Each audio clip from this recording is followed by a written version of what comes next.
Hello बच्चों, मैं उमानाथ पांडे स्वागत करता हूं आपका गवर्नमेंट एग्जाम्स अड्डा में।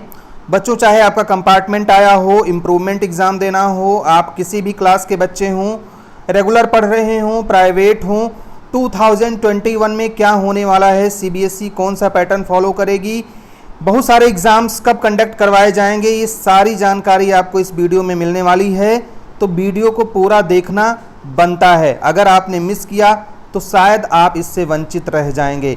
इस वीडियो में खास तौर से अटेंशन है उन बच्चों के लिए जो कंपार्टमेंट या इम्प्रूवमेंट एग्ज़ाम का वेट कर रहे हैं, डेट्स पता नहीं चल रही हैं। बहुत सारे यूट्यूबर्स ये दावा कर रहे हैं कि एग्ज़ाम कैंसिल हो गया या मैं करवा दूंगा, मेरे हाथ में है।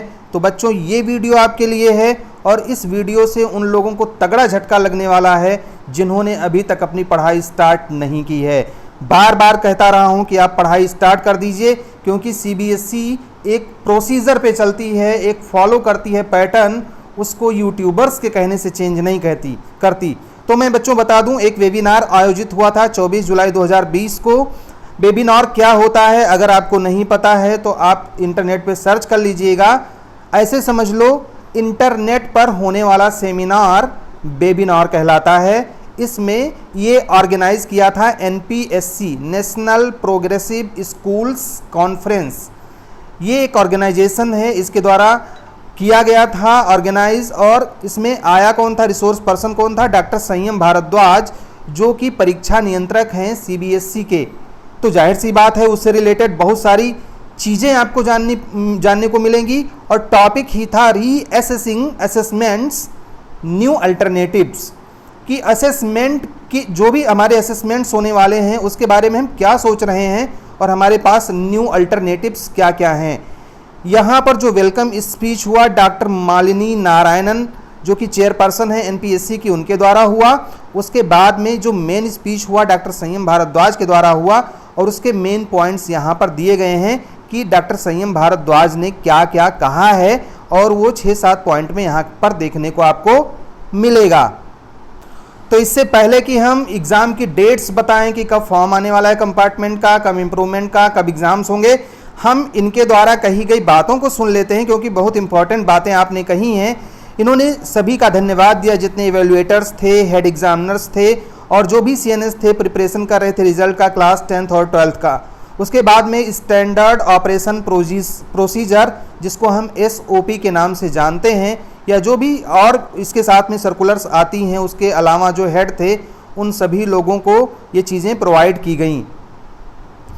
आपने कहा कि कोलैबोरेटिव वर्क करना चाहिए, मतलब अगर एक टीचर एक सब्जेक्ट पढ़ा रहा है तो सभी जितने भी सेक्शंस हैं उनको एक साथ में, एक ही ऑनलाइन क्लास अगर वो पढ़ा रहा है तो सभी सेक्शन को एक साथ में पढ़ाया जाना चाहिए, और उसके लिए वो अपनी तैयारी कर सकता है, मटेरियल इकट्ठा कर सकता है। सभी स्कूलों को टीचर्स की जॉब सिक्योरिटी के बारे में सोचना चाहिए। बहुत सारे स्कूलों ने टीचर्स को निकाल दिया है, उन्होंने छटनी कर दी है कि आप इस लायक नहीं हो कि पढ़ा पाओ, या आप उसमें योग्य नहीं हो, या मुझे अब कम टीचर्स की ज़रूरत है, एक ही टीचर 6 सेक्शन एक साथ में पढ़ाएगा।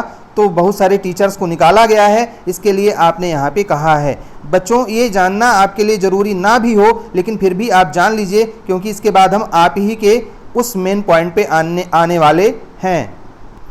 इसके बाद में आपने टीचर्स और पेरेंट्स के भी आपसी तालमेल के बारे में बात की, कि टीचर्स जो हैं वो इस तरीके से वर्क कर रहे हैं, एजुकेशनल वॉरियर्स हैं इस टाइम पे। तो जो भी अपना हार्ड वर्क है वो बच्चों तक और उनके माता पिता तक पहुंचा रहे हैं। अब बच्चों, आप सोच रहे होंगे कि एनपीएससी कौन है, क्यों मतलब इसके बारे में मैं बात कर रहा हूं। तो NPSC national progressive schools conference है, इसका काम है लेसन प्लान तैयार करना, स्टडी मटेरियल तैयार करना, जो मेंबर्स होते हैं उनके साथ में शेयर करना, कॉमन क्वेश्चन पेपर प्रिपेयर करना, इंटरचेंज करना, जो आंसर बुक्स होती हैं जो आप कॉपी लिखते हो, उसके अलावा जो सजेशंस होती हैं, जो नए नए तरीके होते हैं कंपार्टमेंट के और मेन एग्जामिनेशन के, उसके बारे में ये सुझाव देने वाली संस्था है, और इसीलिए ये इम्पॉर्टेंट हो जाती है। अब यहाँ पर डॉक्टर संयम भारद्वाज से कुछ इम्पॉर्टेंट क्वेश्चंस पूछे गए, और यही आपके काम की चीज़ है, बहुत ध्यान से इसको समझिएगा।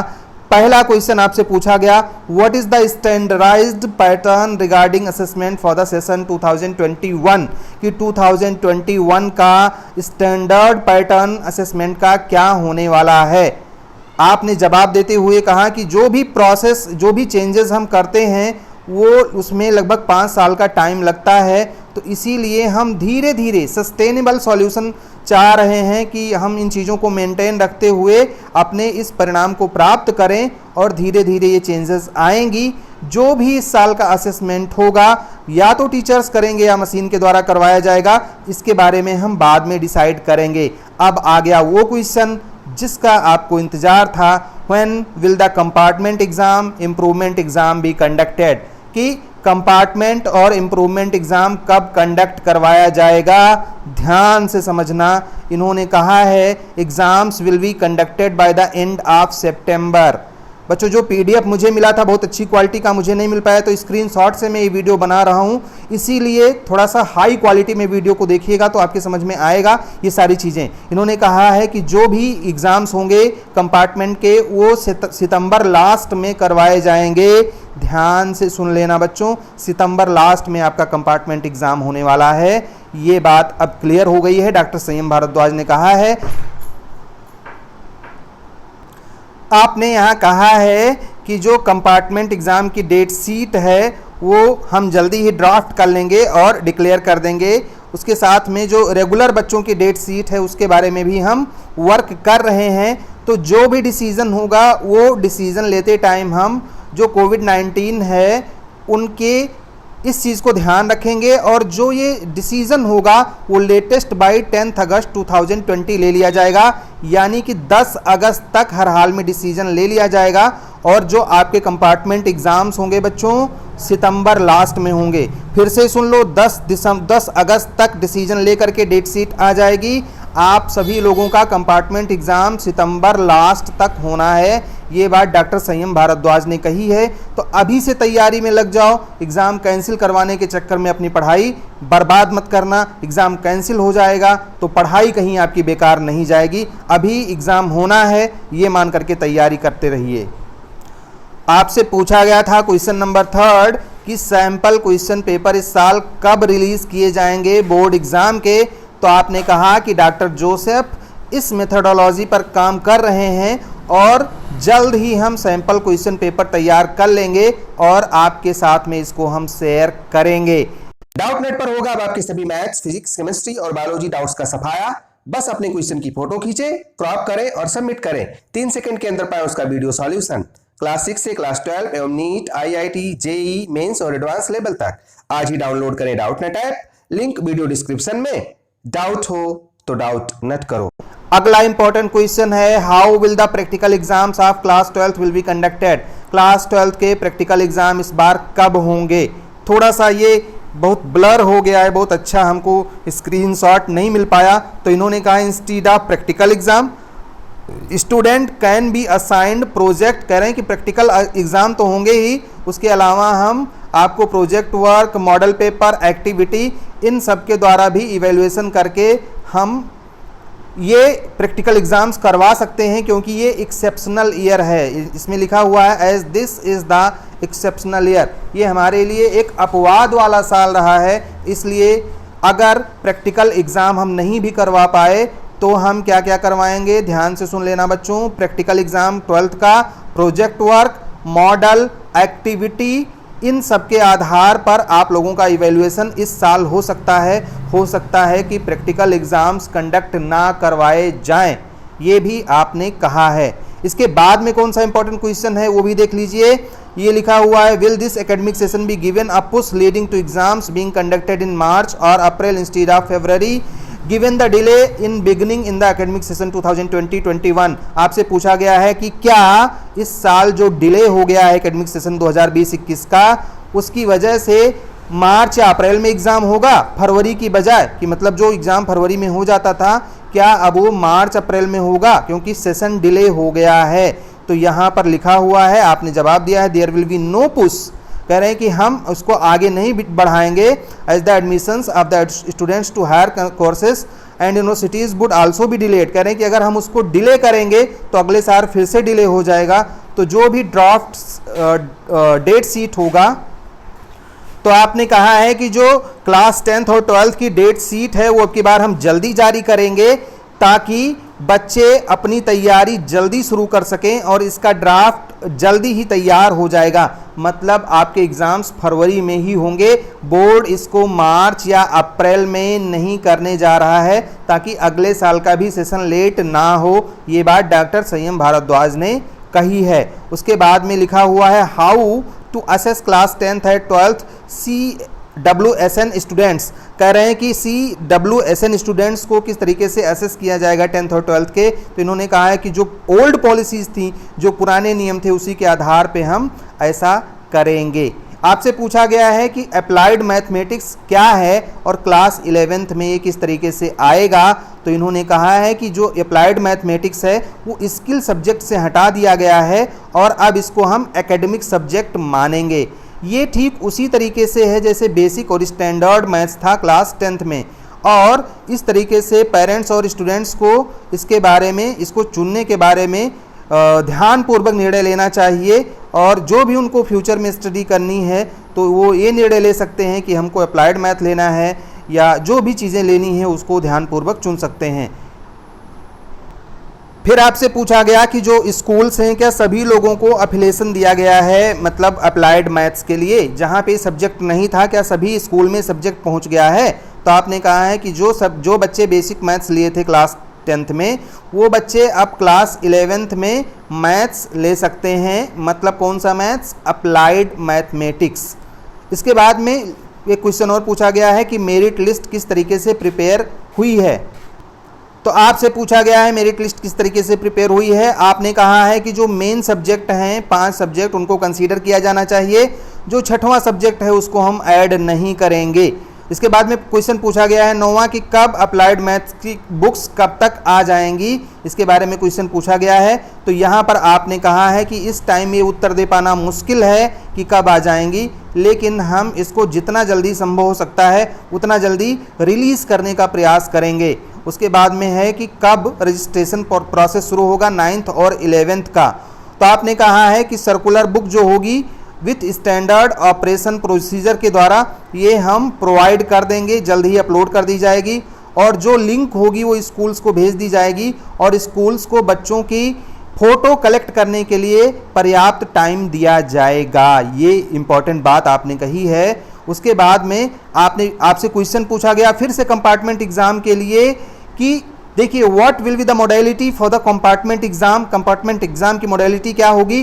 क्या हम इस साल कंपार्टमेंट एग्जाम को ऑनलाइन नहीं करवा सकते? तो आपने कहा it is difficult to change the entire thing.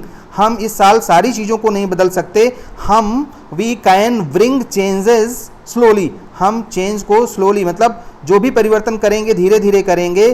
तो ऐसे कुछ एरिया हैं हमारे देश में जहाँ पे कनेक्टिविटी की इश्यूज़ हैं, जैसे अंडमान निकोबार द्वीप समूह है, तो शायद बच्चों आपके ऑनलाइन एग्ज़ाम नहीं हो पाएंगे कंपार्टमेंट के लिए। तो ये बात भी क्लियर हो गई है। अब नीट और जेईई के बच्चों के बारे में भी एक क्वेश्चन पूछा गया है, आइए हम उसको भी देख लेते हैं।